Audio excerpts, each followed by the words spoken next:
আসসালামু আলাইকুম প্রিয় শিক্ষার্থীবৃন্দ, কেমন আছো সবাই?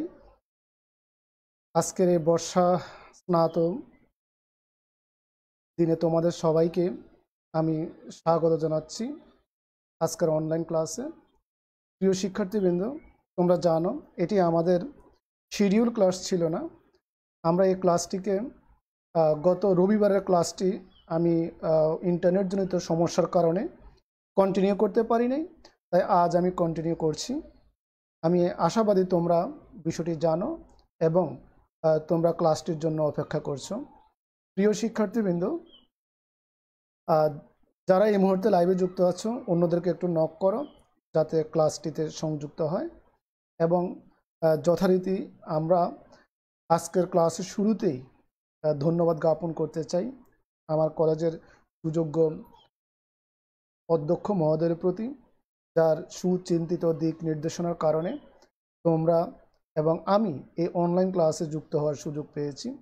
প্রিয় শিক্ষার্থীবৃন্দ, আমি আরেকটু কৃতজ্ঞতা প্রকাশ করতে চাই আমার বিভাগের সম্মানিত বিভাগীয় প্রধান ডক্টর মোহাম্মদ মোজাহারুল হক স্যারের প্রতি, যার সমন্বয়ের কারণে আমাদের বিভাগের ক্লাসগুলো অত্যন্ত নিয়মতান্ত্রিক এবং সুশৃঙ্খলভাবে এবং সুন্দরভাবে আমরা তোমাদের সামনে প্রচার করতে সক্ষম হচ্ছি। প্রিয় শিক্ষার্থীবৃন্দ, আমাদের তথা আমার কলেজের প্রশাসনের এই উদ্যোগ তখনই সফল হবে যদি তোমরা এই ক্লাসগুলোকে অনুসরণ করো এবং এই ক্লাসগুলো থেকে তোমরা উপকৃত হও। আমার বিশ্বাস, যদি তোমরা আমাদের ক্লাসগুলোকে ফলো করে নিয়মিত এই পাঠদানগুলো অব্যাহত রাখো, তাহলে আমি নিশ্চিতভাবে বলতে পারি তোমরা ক্ষতিগ্রস্ত হবে না, তোমাদের যথাযথ পাওনাটুকু আদায় হবে।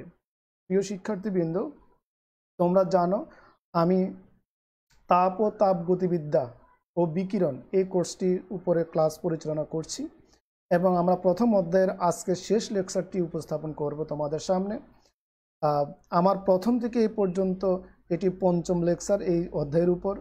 আমার বিশ্বাস কেউ যদি এই 5টা লেকচার ভিডিওগুলো আমাদের আর্কাইভ থেকে দেখে নেয় তাহলে এবং সেই অনুযায়ী একটু পাঠদান করে এই অধ্যায়ের উপর ছোট বড় বা সংক্ষিপ্ত আকারে যে প্রশ্নই আসুক তা সে অ্যান্সার করতে সক্ষম হবে। আমার বিশ্বাস তোমরা যারা নিয়মিত আমার ক্লাসটি ফলো করেছো তোমরা বিষয়টি অবগত আছো। প্রিয় শিক্ষার্থীবৃন্দ, আমি গতকাল রাতে আমাদের এই পেজে একটি পোস্ট করেছি, নিশ্চয়ই তোমরা অবগত আছো। আমাদের এই অনলাইন ক্লাসের সবগুলো ভিডিও ইউটিউব চ্যানেলে সংরক্ষণ করা হয়েছে। তোমরা চাইলে যে কোনো সময় চ্যানেল থেকে ভিডিওগুলো দেখতে পারবে এবং সাবজেক্ট ওয়াইজ প্লে লিস্ট তৈরি করা হয়েছে যাতে তোমাদের সহজে খুঁজে পাওয়া সম্ভব হয়। আমি তোমাদেরকে একটি ছোট্ট রিকোয়েস্ট করেছিলাম যে তোমরা ওই চ্যানেলটিকে সাবস্ক্রাইব করার জন্য। আমার বিশ্বাস তোমরা আমার যে নির্দেশ এই নির্দেশটুকু যথাযথভাবেই পালন করবে। যারা এখনও তোমরা ওই কাজটুকু করো নাই, দয়া করে আজকে ক্লাসের পরে ওই লিঙ্কে ক্লিক করেই সেখানে তুমি একটু সাবস্ক্রাইব করার যে প্রসেস সেই প্রসেসটা দেখে সাবস্ক্রিপশনটা সম্পন্ন করবে। আমার বিশ্বাস তোমরা আমার কথাটার মূল্যায়ন রক্ষা করবে। প্রিয় শিক্ষার্থীবৃন্দ, এই মুহূর্তে যারা সংযুক্ত আছো তোমরা কি আমার সাউন্ড ভালোভাবে শুনতে পাচ্ছ? দয়া করে একটু যদি রিপ্লাই করো কমেন্টে, তাহলে আমি আমার মূল ক্লাসে চলে যাব। প্রিয় শিক্ষার্থীবৃন্দ, আমি তোমাদের রিপ্লাইয়ের অপেক্ষায় আছি। তোমরা অনেকেই সালাম দিয়েছো, আমি তোমাদের সবার পক্ষ থেকে সালাম গ্রহণ করছি। ওয়ালাইকুম আসসালাম। এবং আজকের ক্লাসের শুরুতে আরেকটু কৃতজ্ঞতা প্রকাশ করতেই হবে, সেটি হলো মহান সৃষ্টিকর্তার প্রতি, যিনি আমাদেরকে এবং আমার পরিবারকে এখন পর্যন্ত সুস্থ রেখেছেন এবং যার ফলশ্রুতিতে তোমাদের সামনে অনলাইন ক্লাসে উপস্থিত হওয়ার সুযোগ পেয়েছি। আমার বিশ্বাস, আমিও আশাবাদী আর তোমরাও সুস্থ আছো পরিবার পরিজন নিয়ে, যাতে এবং বাংলাদেশ সরকারের স্বাস্থ্য অধিদপ্তরের বা স্বাস্থ্য মন্ত্রণালয়ের যে সকল নির্দেশনা আছে সেই নির্দেশনাগুলো যথাযথভাবে মেনে তোমরা চলাফেরা করবে এবং সময়টা অতিবাহিত করবে। আমাদের সবার এই প্রচেষ্টার মাধ্যমেই আমরা এই মহামারীকে জয় করতে পারবো, এই আমাদের দৃঢ় বিশ্বাস। প্রিয় শিক্ষার্থীবৃন্দ, তোমরা অনেকে এর মধ্যে রিপ্লাই দিয়েছ। কথা শোনা যাচ্ছে। হ্যাঁ, যথারীতি আমি তোমাদেরকে আবার বলবো যে যারা সংযুক্ত হয়েছে দয়া করে রুল নাম্বার কমেন্ট করবে এবং আমাকে বিভিন্ন সময় আমি যখন রিপ্লাই চাইবো দয়া করে রিপ্লাই দিয়ে আমার ক্লাসটির সাথে থাকবে। এবং তোমাদের রিপ্লাই পাইলে আমার কাছে মনে হয় যে আমি দূরে থেকেও তোমাদের সামনে আছি, তাই দয়া করে রিপ্লাই করবে। আর আরেকটু কথা, তোমরা শেয়ার করতে কার্পণ্য করো ক্লাসগুলোকে। আমি বুঝি না শেয়ার করতে কার্পণ্য হবে কেন। শেয়ার অপশন চালু আছে, দয়া করে ক্লাসটিকে নিজ নিজ আইডি থেকে শেয়ার দিবে। এবং আমি এও বলি, শেয়ার দিতে তোমার অতিরিক্ত এমবি খরচ হচ্ছে না, তাহলে একটা শেয়ার দিয়ে দাও যাতে আমাদের লক্ষ্মীপুর সরকারি কলেজের ফিজিক্স ডিপার্টমেন্টের ক্লাসগুলো যাতে অধিক সংখ্যক বাংলাদেশের প্রত্যন্ত অঞ্চল থেকে বা যে কোনো প্রান্ত থেকে আমাদের ক্লাসগুলোকে দেখার সুযোগ পায়। তাই তোমার এই শেয়ারটুকু করা আবশ্যক। কি করা যাবে তো? আমি এবার আশাবাদী গত ক্লাসের চেয়ে আজকের শেয়ারটুকু বেশি হবে। ওকে, তাহলে আমরা আজ অন্য প্রসঙ্গে যাচ্ছি না, সরাসরি ক্লাসে চলে যাচ্ছি। প্রিয় শিক্ষার্থীবৃন্দ, আমাদের আজকের ক্লাসের আমি আগেই বলেছি এই ক্লাসটি আমাদের এই অধ্যায়ের শেষ ক্লাস, তাই এখানে একটু বিষয়টাকে গুরুত্ব দিয়ে অনুধাবন করবে। আমাদের অধ্যায়টা যে তাপগতিবিদ্যা এবং বিকিরণ অধ্যায়, এটা আমরা শুরুতেই বলেছি। তো আমার পরিচয়টুকু তোমরা ডিসপ্লেতে দেখতে পাচ্ছ। আমি মোহাম্মদ ফিরোজ আলম, প্রভাষক, পদার্থবিজ্ঞান বিভাগ, লক্ষ্মীপুর সরকারি কলেজ, লক্ষ্মীপুর। প্রিয় শিক্ষার্থীবৃন্দ,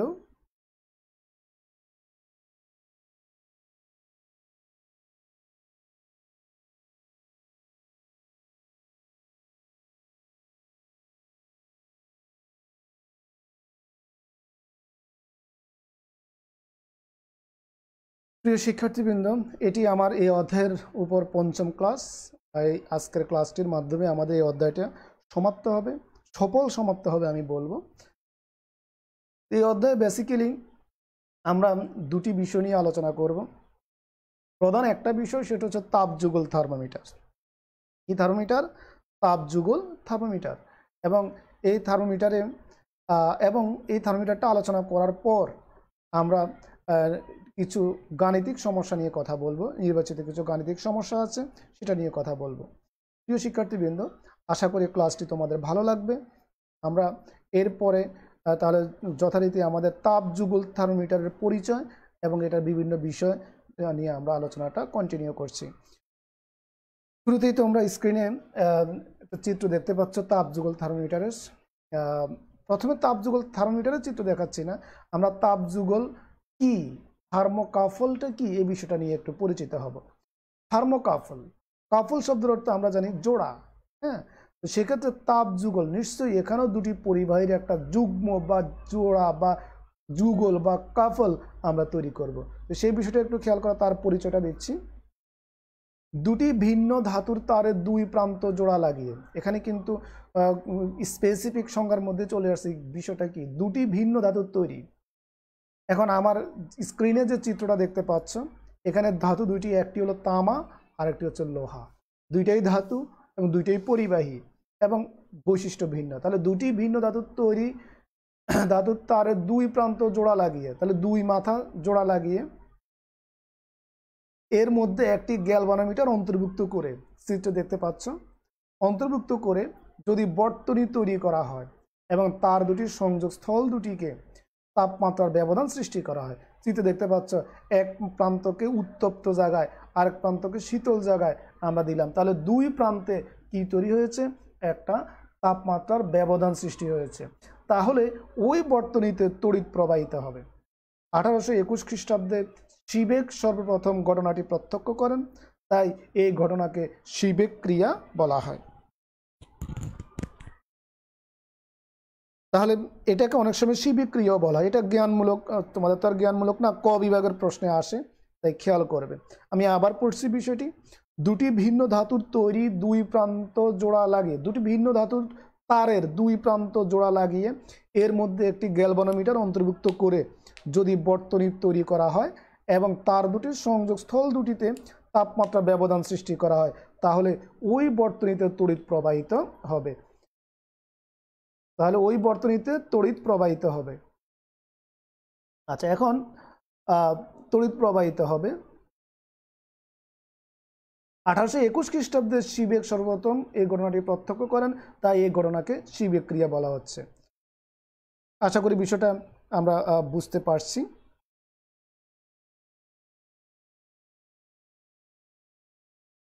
প্রিয় শিক্ষার্থীবৃন্দ, আমি একটু 1 মিনিট তোমাদের কাছ থেকে সময় নিচ্ছি।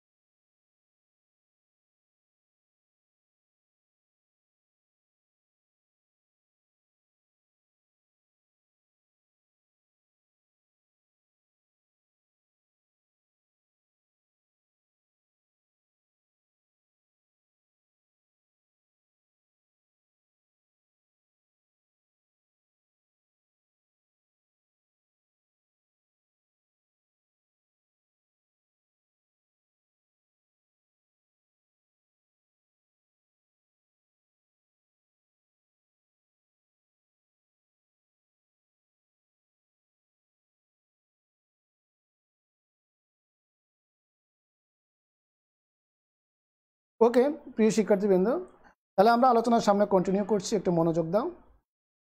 দুটি ভিন্ন, আমরা প্রথমে তাপ যুগল বা এই বিষয়টা কীভাবে তৈরি হচ্ছে সেটা একটু ব্যাখ্যা দিয়েছি। এখন আসুন পুরো ব্যাখ্যাটা যাচ্ছি। দুটি ভিন্ন তার দ্বারা সৃষ্ট এই ব্যবস্থাকে বলা হয় তাপ যুগল।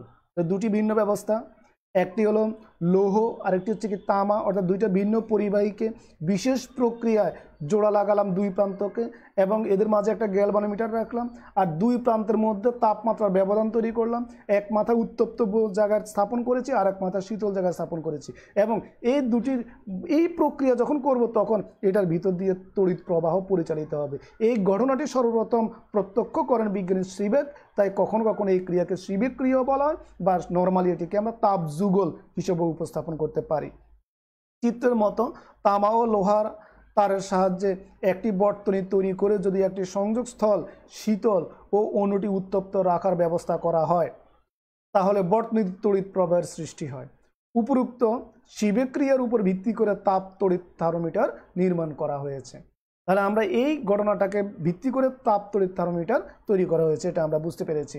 এরপরে খেয়াল করো, এটা অনেক সময় খ বিভাগের প্রশ্নে আসে, তাপ যুগল ধারণা ব্যাখ্যা করো বা সিবেক ক্রিয়া কি ব্যাখ্যা করো। তখন আমরা এতটুকু পর্যন্ত লিখলে ছোট প্রশ্ন হিসাবে আমার অ্যান্সারটা পরিপূর্ণ হবে। ওকে, আমার মনে হচ্ছে আমরা বুঝতে পারছি। একটু দয়া করে কমেন্টে জানাবা বুঝতে পারছো কিনা, বা কোনো সমস্যা থাকলেও জানাবে, আমি সেটা তোমাদের সামনে রিপ্লাই করার সুযোগ পাবো আশা করছি। এবার খেয়াল করো, আমরা পরবর্তী স্লাইডে চলে যাচ্ছি। এবার আসলে আমরা তাপ যুগল থার্মোমিটার নিয়ে পরিচিত হবে। তাহলে আমরা এর পূর্ববর্তী স্লাইডে যেটা নিয়ে পুরো পরিচিত হয়েছি সেটি হচ্ছে তোমার তাপ যুগলের পরিচয় পেয়েছি। এখন আসো তাপ যুগল বা থার্মোকাপল দিয়ে এই নীতিটা ব্যবহার করে কিভাবে তাপমাত্রা পরিমাপ করা হয়, অর্থাৎ থার্মোমিটার বানানো হয়েছে, তার মূল নীতিটা আমরা লক্ষ্য করি। খেয়াল করো, তাপ যুগলে উৎপন্ন তাপীয় তড়িৎচালক বলের উপর ভিত্তি করে তাপ তড়িৎ থার্মোমিটার তৈরি করা হয়। এটা আমরা এই পূর্ববর্তী স্লাইডেও বলেছি। তাপ যুগলের এক প্রান্তকে 0 ডিগ্রি সেলসিয়াস তাপমাত্রার গলন্ত বরফে, মানে বরফ গলা পানি, এবং অপর প্রান্তকে 0 ডিগ্রি সেলসিয়াস তাপমাত্রা রাখলে তাপ যুগলের যে তাপীয় তড়িৎচালক বল উৎপন্ন হয় তা নিম্নলিখিত সমীকরণ দ্বারা প্রকাশ করা যায়। তো সমীকরণটা একটু খেয়াল করো, E = a theta plus b theta square, এই সমীকরণটা আকারে আমরা প্রকাশ করতে পারবো। এখানে এ ও বি হলো তাপ যুগল পদার্থের দুইটি ধ্রুবক, কারণ এখানে দুইটা ভিন্ন ধর্মী পদার্থ ব্যবহার করা হয়। আমরা এর আগে চিত্র দেখিয়েছি, একটি হলো তামা, আরেকটি হচ্ছে লোহা বা পিতল। তাহলে সেক্ষেত্রে এ হচ্ছে যে এ এবং বি হচ্ছে সেই দুটি ভিন্ন উপাদানের তারের জন্য একটি ধ্রুবক রাশি, এবং ই হচ্ছে উৎপন্ন তাপীয় তড়িৎচালক বল। ই, এ ও বি এর মান জেনে এই যে 1 নং সমীকরণটি দেখতে পাচ্ছ, এই 1 নং সমীকরণের সাহায্যে থিটা নির্ণয় করা যায়, অর্থাৎ তাপমাত্রাটা নির্ণয় করা যাবে। তাহলে আমরা এটিকে মূলনীতি হিসেবে ব্যবহার করব। তারপরে লক্ষ্য করো, আমরা এখন এটার যে সার্কিট, বুঝতেই পারছো এটা তড়িৎ প্রবাহ পরিচালনা করার ব্যবস্থা রাখতে হবে, তাই এটা একটা বৈদ্যুতিক সার্কিট হিসেবে কাজ করবে, এবং সেই সার্কিটটা তোমরা এখন স্ক্রিনে দেখতে পাচ্ছ। এখানে একটা বর্তনী, তড়িৎ বর্তনী উপস্থাপন করেছি। আমরা এখন এই তড়িৎ বর্তনী সম্পর্কে বিস্তারিত আলোচনা তোমাদের সামনে উপস্থাপন করব। তার আগে আমি একটু কৃতজ্ঞতা প্রকাশ করতে চাই তোমাদের প্রতি। আজকের ক্লাসে গত যে 4টা ক্লাস আমি পরিচালনা করেছি তার চেয়ে অনেক বেশি ভিউয়ার আছো। আমার বিশ্বাস তোমরা সবাই মেসেজটুকু পেয়েছো এবং ক্লাসগুলোকে আন্তরিকতার সাথে করতেছো, এতে আমি খুবই খুশি হয়েছি। প্রিয় শিক্ষার্থীবৃন্দ, এই সংখ্যাটা আমার বিশ্বাস যারা এখনও আমাদের ক্লাসগুলোর সাথে সংযুক্ত হয় নাই, তোমাদের মাধ্যমে তারা আশা করি পরবর্তী ক্লাসগুলো থেকেও এখানে সংযুক্ত হওয়ার সুযোগ পাবে। তাই আমি তোমাদেরকে ধন্যবাদ জ্ঞাপন করছি যারা তোমাদের সহপাঠীদেরকে মেসেজটুকু জানিয়েছো এবং সংযুক্ত করার ব্যবস্থা করেছো। তার সাথে আবারও একটু রিকোয়েস্ট করি, যারা এখনও জানে না, দয়া করে তোমাদের নেটওয়ার্কের মধ্যে যে আছে সবাইকে জানিয়ে দাও ক্লাসগুলোকে ফর্মাল ক্লাস হিসেবে গ্রহণ করতে এবং প্রত্যেকটা ক্লাসে যাতে উপস্থিত থাকে। ওকে, এবার আমরা তাপযুগল থার্মোমিটারের পরিচয় দিব। কার্যপ্রণালীটা কীভাবে হচ্ছে। সূক্ষ্মভাবে তাপমাত্রা পরিমাপের জন্য একটি সুবিধি পটেনশিওমিটার, যে এখানে অবশ্যই একটু ও এবং ই দ্বারা দেখিয়েছি, মানে এ এবং বি। বিষয়টা হচ্ছে এটা, এখানে চিত্রে এ মানে এখানে ওর জায়গায় এ হবে আর ই যেটা সে তার জায়গায় কী হবে, বি হবে। হ্যাঁ, এটি একটি পটেনশিওমিটার। এই বর্তনীটা একটি পটেনশিওমিটার। তোমরা ইন্টারমিডিয়েট শ্রেণীতে চলতরিত অধ্যায়ে এই ধরনের সার্কিট দেখে এসেছ।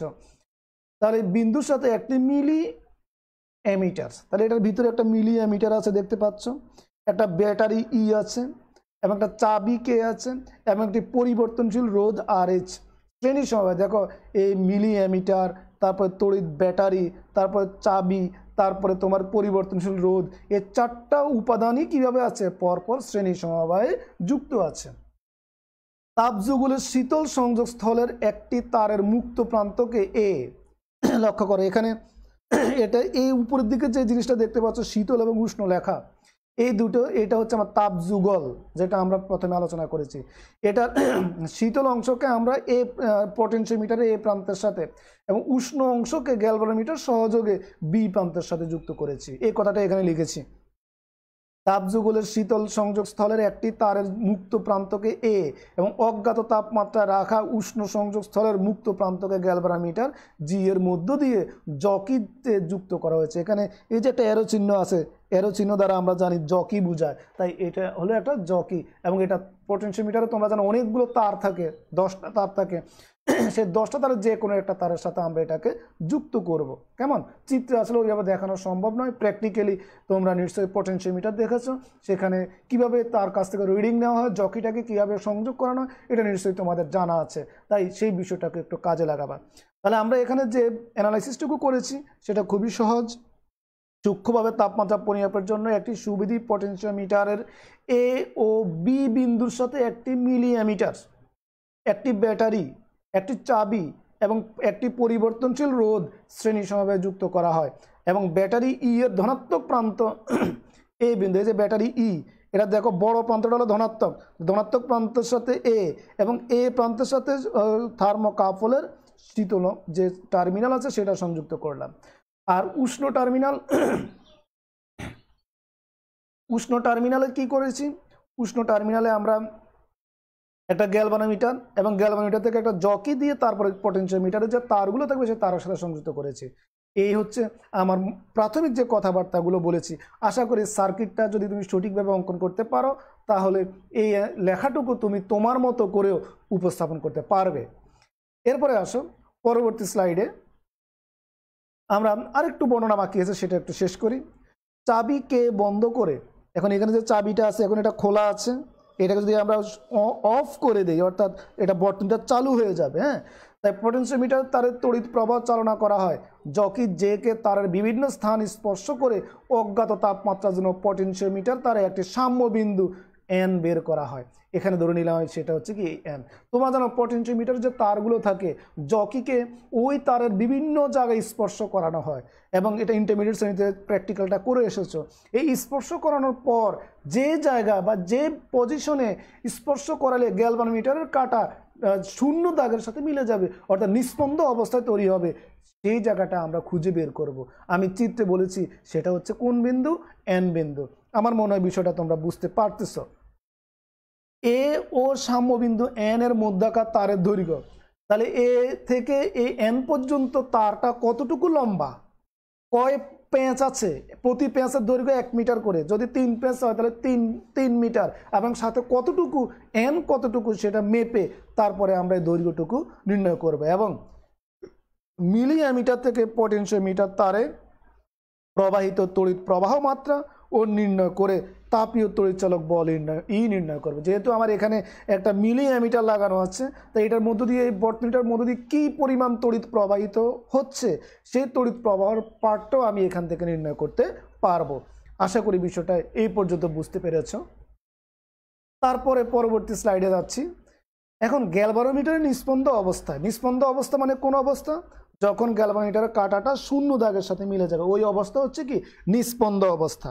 তাহলে গ্যালভানোমিটারের নিস্পন্দ অবস্থায় তাপীয় তড়িৎচালক বল ই, আমরা একটা সমীকরণ আকারে এটাকে অ্যানালাইসিস করছি। ই সমান পটেনশিওমিটার তারের এল দৈর্ঘ্যের বিভব পার্থক্য। এল দৈর্ঘ্যটা কোনটা, ওই যে এ চিত্রের মধ্যে এর আগে স্লাইডে ছিল, এ থেকে এন বিন্দু পর্যন্ত যে দূরত্ব সেটা হচ্ছে কি আমার এই এল দৈর্ঘ্য। তাহলে এটা তুমি মেপে তারপরে এখানে বসাবে। তাহলে এখান থেকে আমরা আরেকটু কাজ করছি, আই গুণ এল দৈর্ঘ্যের রোধ। হ্যাঁ, এটা আমরা তড়িৎ বিজ্ঞানের ধারণা অনুযায়ী এটাকে এভাবে উপস্থাপন করতে পারি। তাহলে আই এল দৈর্ঘ্যের রোধকে আমরা আপেক্ষিক রোধের মাধ্যমেও প্রকাশ করতে পারি, সেক্ষেত্রে এল রো দ্বারা আমি এটাকে প্রকাশ করতে পারবো। এখানে রো হচ্ছে পটেনশিওমিটার তারের প্রতি একক দৈর্ঘ্যের রোধ।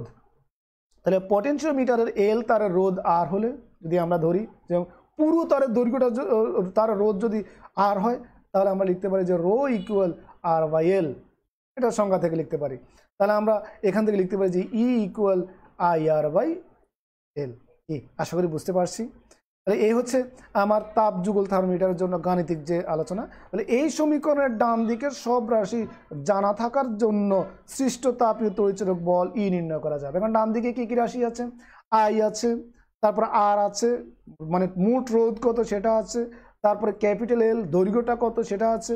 এই তিনটে রাশির মান যদি তুমি জানো, তাহলে এই সমীকরণে বসানোর পর আমরা এখান থেকে তড়িৎচালক বলের মানটা নির্ণয় করতে পারবো।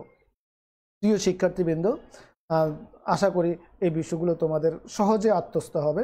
এরপরে লক্ষ্য করো, তাপযুগলের একটি সংযোগকে সর্বদা 0 ডিগ্রি সেলসিয়াস তাপমাত্রা গলন্ত বরফে এবং উষ্ণ সংযোগকে দুটি অজানা তাপমাত্রায়, যেমন কক্ষ তাপমাত্রা ও ফুটন্ত পানির তাপমাত্রা রেখে তাপীয় তড়িৎচালক বল পরিমাপ করে 1 নং সমীকরণে 2 বার ব্যবহার করে এ ও বি নির্ণয় করা যায়।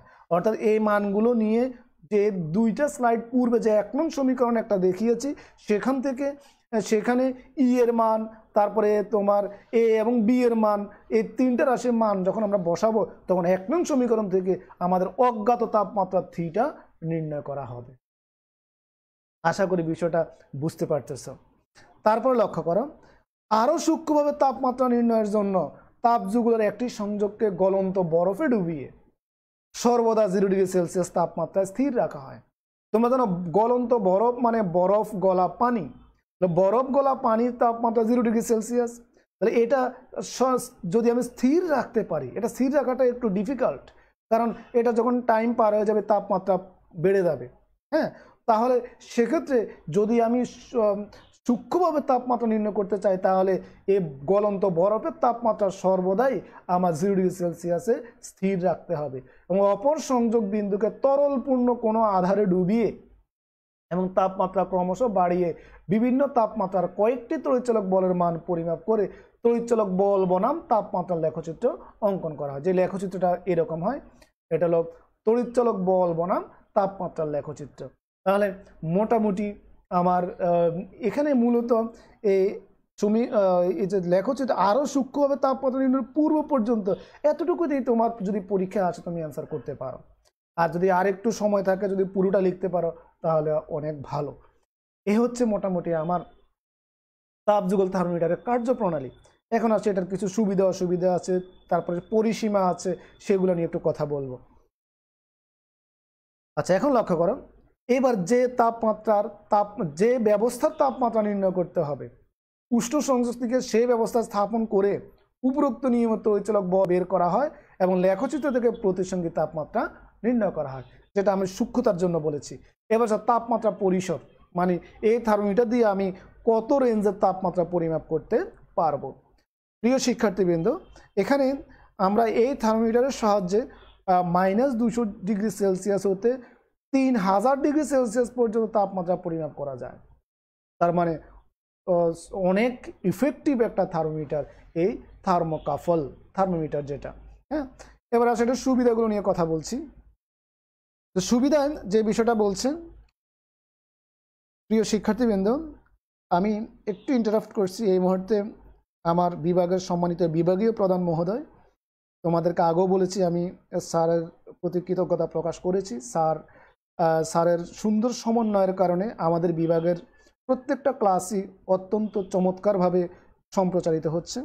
তার মধ্যে স্যার কৃতজ্ঞতা প্রকাশ করেছেন, আমিও স্যারের প্রতি কৃতজ্ঞতা প্রকাশ করি। স্যার আমাকে সাহস যোগাচ্ছেন, আপনাকে অসংখ্য ধন্যবাদ। প্রিয় শিক্ষার্থীবৃন্দ, তাহলে সুবিধাতে আমরা চলে যাচ্ছি। সুবিধার মধ্যে যে বিষয়টা প্রথমেই তোমরা দেখতে পাচ্ছ, এই থার্মোমিটারের সাহায্যে -200°C হতে 3000°C পর্যন্ত তাপমাত্রা পরিমাপ করা যায়। এটা আমরা পরিসরের মধ্যে উল্লেখ করেছি, এটা একটা কিন্তু গ্রেট অ্যাডভান্টেজ এই থার্মোমিটারের জন্য, তাই এটাকে আমরা সুবিধার মধ্যে উপস্থাপন করতে পারবো। এর সাহায্যে কোনো বিন্দু ব্যবস্থার তাপমাত্রা পরিমাপ করা যায়। আর পয়েন্ট সিস্টেমের জন্য আমরা এক্ষেত্রে তাপমাত্রাটা পরিমাপ করতে পারবো। তারপরে এটি অপেক্ষাকৃত সস্তা ও সহজেই প্রস্তুত করা যায়।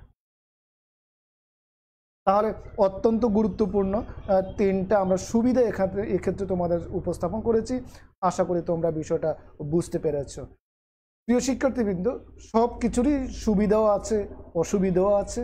তাই আমরা শুধু সুবিধা জানলে হবে না, কিছু অসুবিধাও আমাদের জানতে হবে। আমরা এখন এক্ষেত্রে কিছু অসুবিধা জানব। তো অসুবিধার মধ্যে প্রথমেই লক্ষ্য করো, দীর্ঘ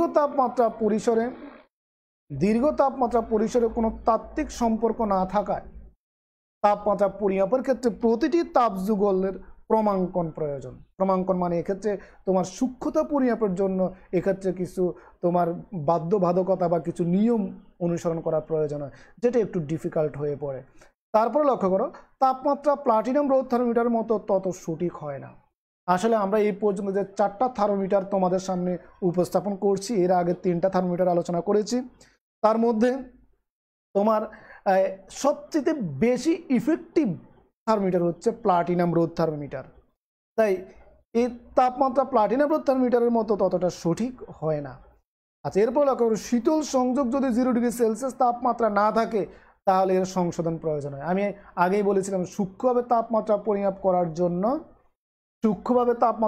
করার জন্য তোমার থার্মোকাপলের এক প্রান্ত শীতল প্রান্তকে সর্বদাই 0°C তাপমাত্রা গলন্ত বরফের মধ্যে রাখতে হয়। যদি এটা কন্টিনিউ করা না হয় তাহলে যে তাপমাত্রাটা পাবো তাকে আবার সংশোধন করার প্রয়োজন হয়, যেটা একটু অসুবিধে। তো যাই হোক, এই হচ্ছে মোটামুটি আমার থার্মোকাপল তথা তাপ যুগল থার্মোমিটারের বিভিন্ন বিষয়ের পরিচয়। আশা করি তোমরা যে 4টা থার্মোমিটার আমি এই অধ্যায়ে আলোচনা করেছি, পরীক্ষায় আসলে তোমরা সগৌরবে 4টাই তোমরা লেখার যোগ্যতা অর্জন করবে। প্রিয় শিক্ষার্থীবৃন্দ, আলোচনাগুলো কেমন লাগছে? কোনো সমস্যা থাকলে একটু কমেন্টে জানাও, এবং বুঝতে পেরেছো কিনা একটু দয়া করে জানাও। আমি আগেও বলেছি, তোমরা যদি কমেন্ট করো তাহলে আমি বুঝবো যে তোমরা আমার সাথেই আছো, এবং আমারও ক্লাসটি পরিচালনা করতে খুব উৎফুল্ল বোধ হবে, এবং যেটা তোমাদের জন্য ভালো প্রেজেন্টেশন নিয়ে পরবর্তী ক্লাসগুলোতে হাজির হতে পারবো। প্রিয় শিক্ষার্থীবৃন্দ, আমরা আজকে এই অধ্যায়ের কিছু গাণিতিক সমস্যা নিয়েও তোমাদের সামনে কথা বলবো। এখানে অনেকগুলো গাণিতিক সমস্যা আছে, আমরা সবগুলো গাণিতিক সমস্যা তোমাদের সামনে উপস্থাপন করার সুযোগ পাবো না। তবে আমরা যে গাণিতিক সমস্যাগুলো সবচেয়ে বেশি গুরুত্বপূর্ণ, পরীক্ষায় বেশি আসার পসিবিলিটি আছে, সেই নিয়মগুলো আমি তোমাদের সামনে উপস্থাপন করব। তোমাদের কাছে নিশ্চয়ই বই আছে, তোমরা সেই বই থেকে তোমরা এই নিয়মের অন্যান্য সমস্যাগুলোর সমাধান করে নিবে, এতটুকু আমি আশাবাদ ব্যক্ত করছি। এর মধ্যে অনেকেই রিপ্লাই করেছো, বুঝতে পারছো, থ্যাংক ইউ সবাইকে আমার পক্ষ থেকে। এবার আসুন আমরা পরবর্তী অংশে যাচ্ছি, যে গাণিতিক সমস্যা।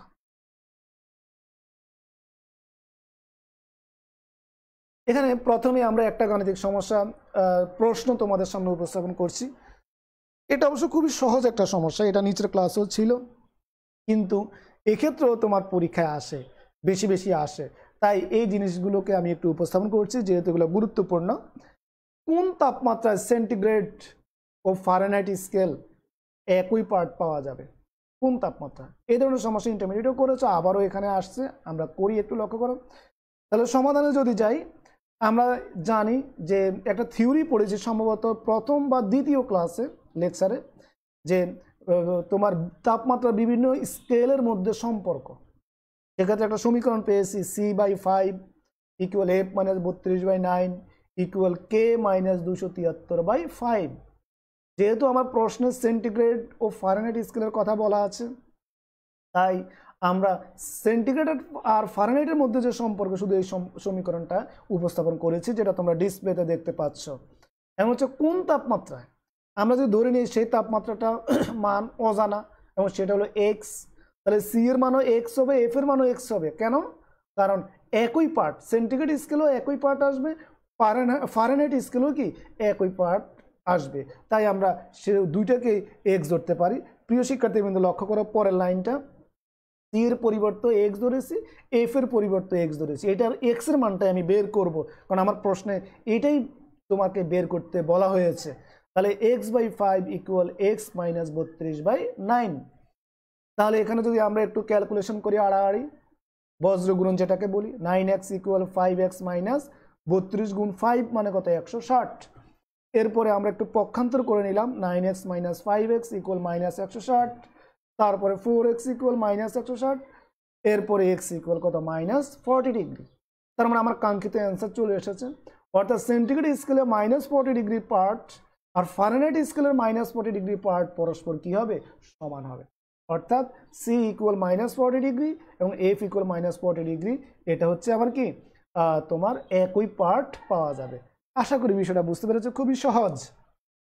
এরকমভাবে তোমার বইতে আরও কিছু সমস্যা আছে, আমি আর একটা প্রশ্ন তোমাদের জন্য উপস্থাপন করেছি, এটা তোমরা নিজেরা করবে। কত তাপমাত্রায় ফারেনহাইট ও কেলভিন স্কেলে একই পার্ট দিবে? এবার হচ্ছে কি ফারেনহাইট আর কে কেলভিন, তাহলে ফারেনহাইট স্কেল আর কেলভিন স্কেলের সাথে সম্পর্ক কি? F-232/9 ইকুয়াল K-273/5 সম্পর্কটা ব্যবহার করে তারপর এফ এর মান আর কে এর মান এক্স ধরে পর্যায়ক্রমে এক্স এর মান বের করে নেবে, তাহলে আমাদের অ্যান্সার চলে আসবে। তোমাদের বইতে এই নিয়মের আরও কিছু সমস্যা আছে। যদি তুমি অধিক দক্ষতা অর্জন করতে চাও, তাহলে বইতে সবগুলো সমস্যাই এই নিয়মের তুমি করে শেষ করে ফেলবে। আশা করি তোমাদের এই নিয়মটা বুঝতে পেরেছো। তারপরে লক্ষ্য করো, আমরা পরবর্তী যে সমস্যা সেখানে যাচ্ছি আরেকটা নতুন নিয়ম নিয়ে। সমস্যা 3 লক্ষ্য করো, ডিসপ্লেতে দেখা যাচ্ছে।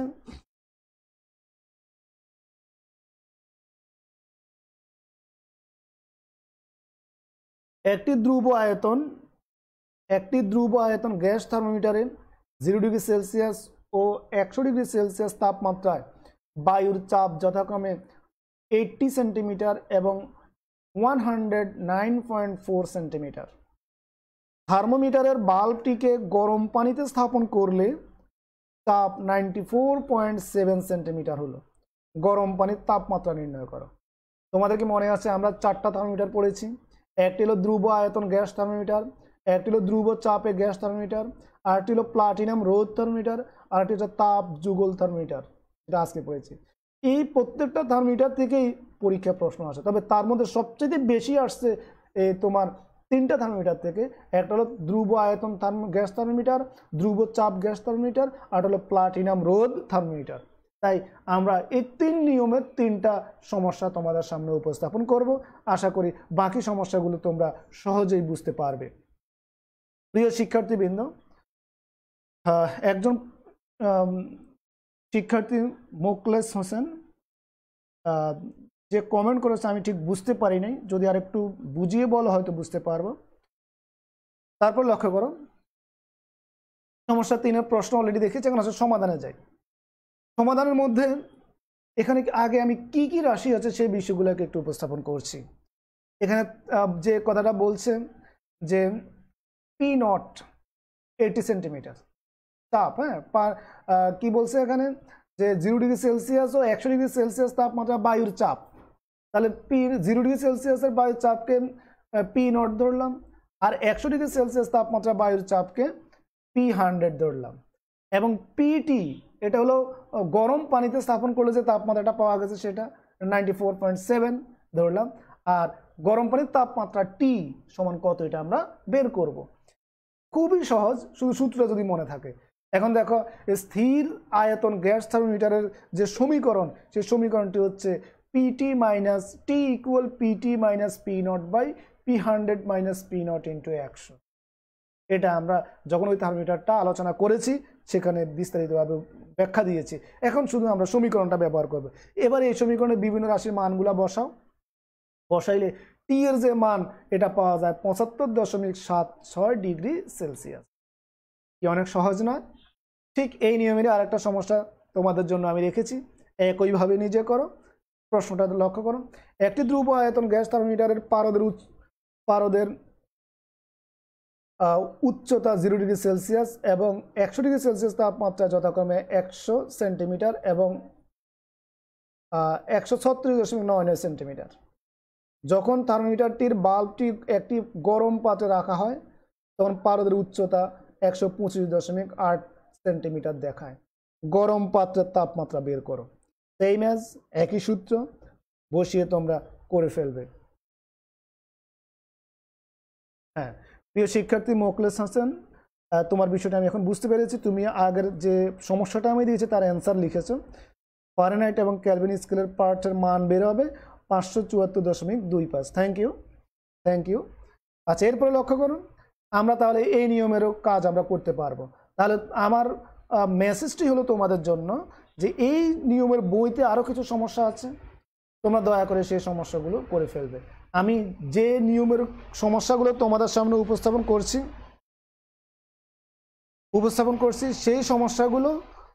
সেই সমস্যাগুলো যদি তোমরা একটু বেশি বেশি প্র্যাকটিস করো তাহলে পরীক্ষায় ঘুরে ফিরে এই নিয়মের সমস্যাগুলোই বেশি আসে। আশা করি আমরা পারবো। কেমন প্রিয় শিক্ষার্থী, আমরা তাহলে এবার আরেকটা নতুন নিয়মের কাজ দেখি। এটা হচ্ছে স্থির চাপে গ্যাস থার্মোমিটারের যে সমস্যা সেটা নিয়ে। এর আগেরগুলো করছে কি স্থির আয়তন গ্যাস থার্মোমিটার। ওকে, প্রশ্নটা লক্ষ্য করো, স্থির চাপে কোনো নির্দিষ্ট বরফের গলনাঙ্কে, পানির স্ফুটনাঙ্কে এবং গন্ধকের স্ফুটনাঙ্কে যথাক্রমে, অর্থাৎ তিনটে স্টেপ। একটা হলো বরফের গলনাঙ্ক কত, একটা হলো পানির স্ফুটনাঙ্কে তার মান কত, আর একটা হচ্ছে গন্ধক, এটা আরেকটা তৃতীয় অবস্থা, সেক্ষেত্রে তার গলনাঙ্কটা কত। এখানে তিনটা পার্ট দেওয়া আছে। একটি হচ্ছে তোমার 200 ঘন সেন্টিমিটার, একটি 273.2 ঘন সেন্টিমিটার এবং আরেকটি হচ্ছে 525.1 ঘন সেন্টিমিটার আয়তন দখল করে। বলছে তোমাকে গন্ধকের স্ফুটনাঙ্ক নির্ণয় করো। তাহলে এটা তোমার স্থির চাপে যেহেতু উল্লেখ করা আছে, তার মানে আমরা যে থিওরি পড়েছি গত ক্লাসে, স্থির চাপে গ্যাস থার্মোমিটারের যে থিওরি সেটা আমরা ব্যবহার করব। তা আমরা আগে কি কি বিষয় আছে সেটাকে একটু তোমাদের সামনে উপস্থাপন করছি। এখানে যে বিষয়টা আছে আয়তন দখল করতে হবে। এখানে আয়তন লক্ষ্য করো, স্থির চাপে তাহলে আয়তনের পরিবর্তন হবে। তাহলে আমাদের সূত্রের মধ্যে আয়তনের মানগুলো ব্যবহার করবো। আর যখন স্থির আয়তনে এর আগের সমস্যাটা যেটা করেছি সেখানে চাপের পরিবর্তন হবে, সেখানে চাপ সূত্রের মধ্যে চাপের ফর্মুলাটা ব্যবহার করেছি। তাহলে এখানে ভি নট যেটা হলো 0 ডিগ্রি সেলসিয়াসে মানে বরফের গলনাঙ্কে, এটা 200 ঘন সেন্টিমিটার। পানির স্ফুটনাঙ্ক এটা হলো V100 273.2 ঘন সেন্টিমিটার। এবং গন্ধকের যে কথাটা বলা হয়েছে স্ফুটনাঙ্ক সেটা VT দ্বারা আমরা প্রকাশ করেছি। আর গন্ধকের স্ফুটনাঙ্ক বের করতে বলেছে এই তাপমাত্রাটাকে আমরা T দ্বারা ব্যবহার করেছি। এখন আসো আমরা সে কাঙ্ক্ষিত যে সমীকরণটি সেটা বসিয়ে বিভিন্ন রাশি মান বসাবো, তারপরে আমার কাঙ্ক্ষিত T এর মানটা বের হয়ে আসবে। তোমরা ডিসপ্লেতে দেখতে পাচ্ছ VT এর মান বসিয়েছি, V0 এর মান বসিয়েছি, V100 এর মান বসিয়েছি, V0 এর মান বসিয়েছি এবং পর্যায়ক্রমে ক্যালকুলেশন শেষ করে T এর মানটা বের করেছি। তাহলে এটা হচ্ছে স্থির চাপে গ্যাস থার্মোমিটারের যে ফর্মুলা সেটা বসিয়ে কীভাবে গাণিতিক কাজ করতে হবে তার একটি নমুনা আমি তোমাদের সামনে উপস্থাপন করেছি। বইতে আরও কিছু এই নিয়মের আরও কিছু সমস্যা আছে, আমি তোমাদের কাছে রিকোয়েস্ট করছি তোমরা ওই সমস্যাগুলো করে ফেলবে। তার মধ্যে আমি একটা এখানে তোমাদের সামনে উপস্থাপন করছি 6 নম্বর সমস্যাটি। নির্দিষ্ট ভরের একটি গ্যাস স্থির চাপে 0 ডিগ্রি সেলসিয়াস এবং 100 ডিগ্রি সেলসিয়াস তাপমাত্রায় যথাক্রমে 100 সিসি ও 150 সিসি আয়তন দখল করে। কোনো বস্তুর স্ফুটনাঙ্কে তাপ 550 সিসি আয়তন দখল করে। এই বস্তুর স্ফুটনাঙ্কের মান বের করো। তাহলে ঠিক 5 নম্বর সমস্যাটি আমরা যে সূত্র দিয়ে বা যে ফর্মুলা ব্যবহার করে যে প্রসেসে কাজ করেছি, 6 নম্বর সমস্যাটা একই। তোমরা মানগুলো বসিয়ে রেজাল্টটুকু বের করে নেবে। এবং আমি আবারও বলছি, বইতে এই নিয়মের আরও কিছু সমস্যা আছে, তোমরা সেগুলো একটু করার চেষ্টা করবে। আমরা আরও একটা নতুন নিয়মের কাজ দেখছি, খেয়াল করো। সমস্যা 7, বুঝতেই পারছি এখন আমরা চলে গেছি কি প্লাটিনাম রোধ থার্মোমিটারের মধ্যে। প্রথমে আমরা তাপগতি স্কেলের সমস্যাগুলো সমাধান করেছি, তারপর স্থির চাপে গ্যাস থার্মোমিটার, স্থির আয়তনে গ্যাস থার্মোমিটারের সমস্যা সমাধান করেছি। এখন আমরা করব কি প্লাটিনাম রোধ থার্মোমিটারের যে সমস্যাগুলো আছে সেগুলো সমাধান করার চেষ্টা করি। খেয়াল করো, একটি প্লাটিনাম তারের রোধ বরফ বিন্দুতে 4 ওহম এবং বাষ্প বিন্দুতে 10 ওহম। হ্যাঁ, দুইটা পার্ট দেওয়া আছে। একটি অজানা উষ্ণ ভাতে থার্মোমিটারটিকে ডুবালে তার রোধ 16 ওহম পাওয়া যায়। অজানা উষ্ণ বাতটির নির্ভুল তাপমাত্রা নির্ণয় করো। এক্ষেত্রে কিন্তু একটা ব্র্যাকেটের মধ্যে একটা মান দিয়েছে, বিশুদ্ধ প্লাটিনামের জন্য ডেল্টা ইকুয়াল 1.5। প্রিয় শিক্ষার্থীবৃন্দ, প্লাটিনাম রোধ থার্মোমিটারের থিওরিটা যখন আমরা করেছি, আমরা প্রথমে একটা জেনারেল যে থিওরি সমীকরণ সেটা পর্যন্ত গেছি। তারপরে বলছি যে এই জায়গা যদি আরও অধিক সূক্ষ্মভাবে তাপমাত্রা পরিমাপ করতে হয় তাহলে আমাদের ডেল্টার মানটা বের করে নিতে হয়। তারপর আরেকটা বড় সমীকরণ পেয়েছি, যদি কোনো গাণিতিক সমস্যার ডেল্টার মান দেওয়া থাকে তাহলে তোমাকে পুরো নির্ভুলভাবে সমাধান বের করতে হবে। আর যদি ডেল্টার মান না দেওয়া থাকে তাহলে তুমি একটু পরে দেখাবো ওই নির্দিষ্ট যে সাধারণ যে ফর্মুলা, সেই সাধারণ ফর্মুলা পর্যন্ত লিখলেই চলবে। আমরা একটু দেখি, বিষয়টা তোমাদের সামনে ক্লিয়ার করে দিচ্ছি। আগে এখানে কি কি আছে সেটা আমরা লিখে নিই। প্রথমেই আমি লিখছি ডেল্টার মান আছে, তারপরে RT এটা হচ্ছে 16 ওহম, এটা হলো উষ্ণ বাথে যে তাপমাত্রা সেটা, রোধ যেটা সেটা। আর R100 এটা হলো বাষ্পবিন্দু, আর R0 এটা হচ্ছে বরফ বিন্দু। ওকে, সেন্টিগ্রেড স্কেলে T আর TP কে সমান ধরলাম, আর প্রকৃত তাপমাত্রা T কত এটা নির্ণয় করতে বলছে। তাহলে আমরা প্লাটিনাম রোধ থার্মোমিটারের জন্য যে সমীকরণটি আছে সেটা তোমাদের সামনে এখন দেখাচ্ছি। আমরা জানি TP এটা হলো প্লাটিনাম রোধ থার্মোমিটারের জন্য সাধারণ সমীকরণটা, আমি এটার কথাই বলেছি। যদি ডেল্টার মান না দেওয়া থাকতো তাহলে আমরা এখানেই তোমার কাজ শেষ করে দিতাম, টিপির মান বের করে শেষ করে দিতাম। কিন্তু যেহেতু প্রশ্নের ডেল্টার মান আছে তাহলে আমাদেরকে কিন্তু শেষ পর্যন্ত যেতে হবে। টিপি ইকুয়াল RT মাইনাস R0 ভাগ R100 মাইনাস R0 ইন্টু 100। সবগুলো রাশিরই মান আছে, তুমি এখানে দয়া করে বসিয়ে টিপির মান পাবা 200 ডিগ্রি সেলসিয়াস। এবার আসো, যেহেতু ডেল্টার মানটা আছে তাহলে আমাকে আরেকটু কাজ করতে হবে। লক্ষ্য করো, ডেল্টার যে সমীকরণ সেই সমীকরণটা হচ্ছে T minus TP equal delta into T/100 whole square minus T/100। এটা আমি গত ক্লাসে প্লাটিনাম রোধ থার্মোমিটার যে থিওরি তোমাদের সামনে উপস্থাপন করেছি সেখানে সমীকরণটা প্রতিবেদন দেখিয়েছি, তাই এখন আর সেখানে যাচ্ছি না। তাহলে এখানে সমীকরণটা সরাসরি ব্যবহার করব। তাহলে টিপির মান একটু আগে বের করেছি, ডেল্টার মান প্রশ্নে আছে, টিপির মান বের করেছি এবং টি এর মানটা, আর বলেছিলাম টিপি আর টি পরস্পর সমান, এটা আমি ধরে নিয়েছি। তাই সেই হিসাব অনুযায়ী এখানে মানগুলো বসালে টি এর মান পাওয়া যাচ্ছে 203 ডিগ্রি সেলসিয়াস। দেখো পূর্বের স্লাইডে যে মান পেয়েছি, হ্যাঁ, সেখানে পাইছি 200 ডিগ্রি সেলসিয়াস, আর যদি সূক্ষ্মভাবে পরিমাপ করি তাহলে পাচ্ছি করে 203 ডিগ্রি সেলসিয়াস। তাহলে একটু কি ডিফারেন্স হয়েছে না? তাহলে যদি সূক্ষ্মতার কথা থাকে তাহলে 203 মানে তোমাকে এই পর্যন্ত আসতে হবে। আর যদি সূক্ষ্মতার কথা না বলে থাকে, ডেল্টার মান না দেওয়া থাকে, তাহলে তুমি ওই পূর্ববর্তী স্লাইডে যেখানে 200 ডিগ্রি আনসার বের হয়েছে সেই পর্যন্ত লিখলে যথেষ্ট। প্রিয় শিক্ষার্থীবৃন্দ, বুঝতে পেরেছি নিশ্চয়ই? কেমন লাগছে ক্লাসটি একটু দয়া করে কমেন্টে জানাও প্লিজ। তোমাদের জন্যই এই স্লাইডগুলো রেডি করা আসলে অনেক কঠিন, আর গাণিতিক মানে ইকুয়েশনযুক্ত স্লাইড রেডি করা অনেক কঠিন।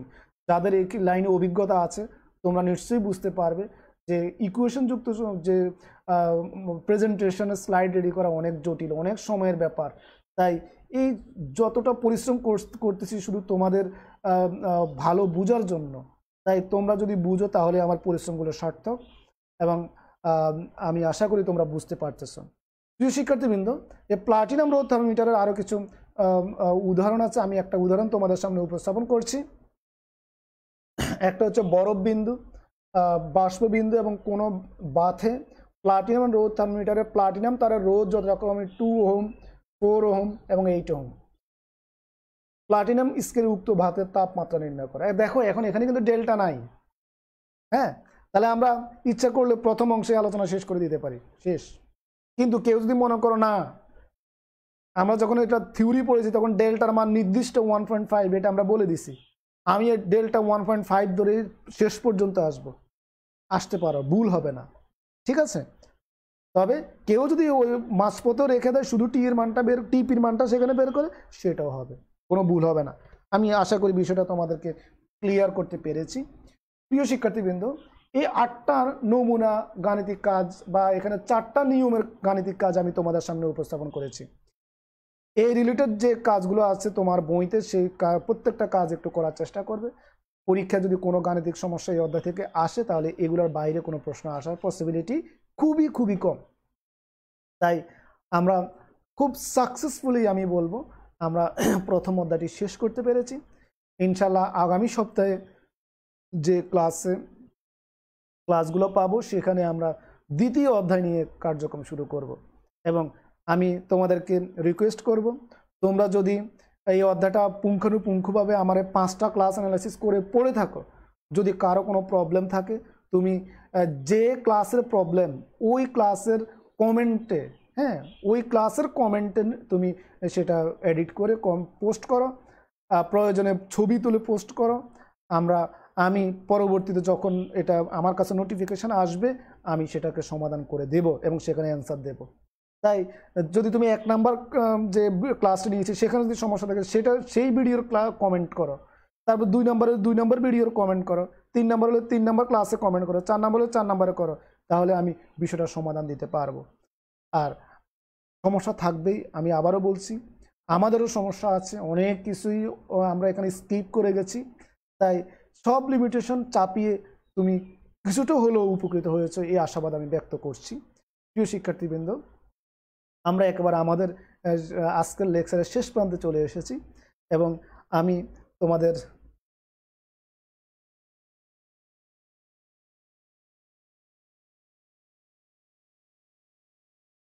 সবাইকে আমার ব্যক্তিগত পক্ষ থেকে আবারও ধন্যবাদ জানাচ্ছি এতক্ষণ আমার ক্লাসটি আন্তরিকতার সাথে দেখার জন্য।